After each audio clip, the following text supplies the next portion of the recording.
Hello everyone, welcome to this lecture series of signals and systems. Today we will start Fourier series with a very important characteristic of LTI systems. There are two types of signals. First is continuous time and second is discrete time.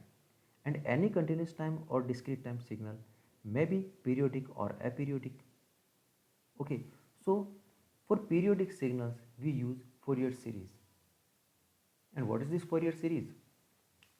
It's a set of tools that insight for analyzing and designing and understanding the signals and systems. We can analyze and design the LTI systems by using this Fourier series. So Joseph Fourier was born on March 21, 1768 in France, and he brought a major revolution in the communication.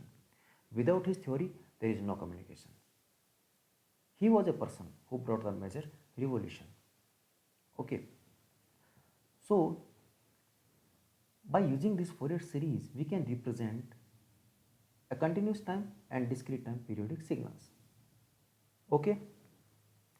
Now we are coming to the point that what is happen when a complex exponential signal is applied to a LTI system, and how this LTI system respond when a complex exponential function is applied to the system.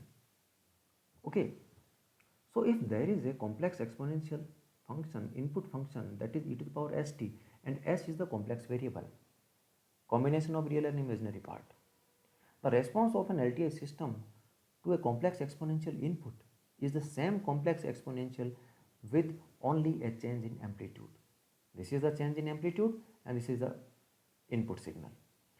Okay, when complex exponential signal is applied to this continuous time LTI system with impulse response h of t produces h of s e to the power st, the same input.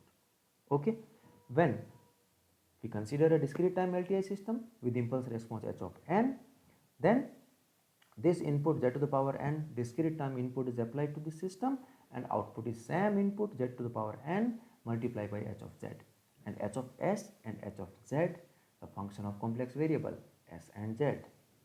Okay, so there is a LTI system, continuous time LTI system with impulse response h of t, input is x of t equal to e to the power st is applied to this system, and output yt is the convolution of x of t and h of t. Convolution may be represented by this yt equal to h of tau xt minus tau d tau. This is the convolution of two signals, continuous time signals. Okay, h of tau we can put e to the power st at the place of x of t. So t is equal to t minus tau, this t equal to t minus tau e power s t minus tau d tau. Okay, we can take this e to the power st outside the integration, minus infinite to infinite, h of tau e to the power minus s tau d tau. This term is defined as h of s.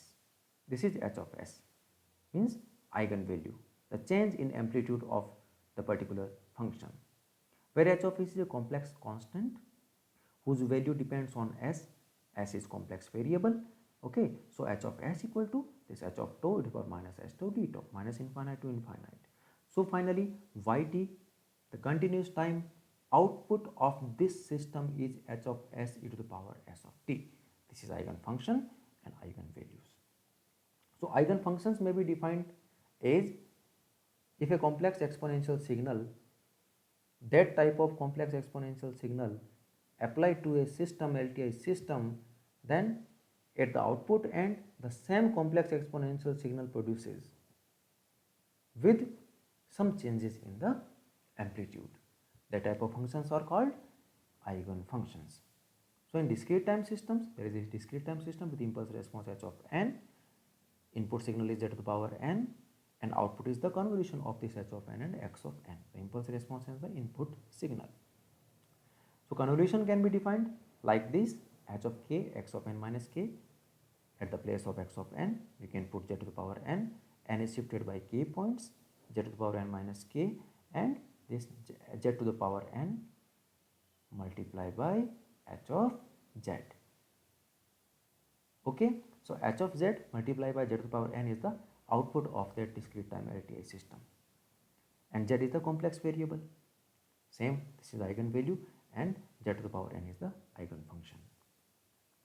So it is the characteristic of LTI system that if any complex exponential signal is applied to the LTI system, then this system produces same input multiplied by the change in amplitude level. Okay, so there is some combination of inputs x1t, x2t and x3t. a1, a2, a3 are constants. a1, a2, a3 multiplied by the complex exponential signal. The linear combination of these inputs applied to the continuous time LTI system with impulse response h of t produces the linear combination of outputs y1t, y2t and y3t. Okay, so this x1t defined as a1 e to the power s1t, x2t and x3t. Okay, according to this x1t, this system produces output y1t equal to a1 h s1 e to the power s1t. Okay, same input signal multiplied by h s1. There is another same input signal multiplied by h s2 e to the power s3t multiplied by h s3. Okay, so the combination of inputs are x1t, x2t, x3t. yt is equal to combination of outputs. This is the combination of output, and we can define the combination of inputs and combination of outputs like summation ak e to the power skt as inputs, and this combination is applied to this LTI system. It produces output yt is equal to a of k h s of k e to the power skt. Okay,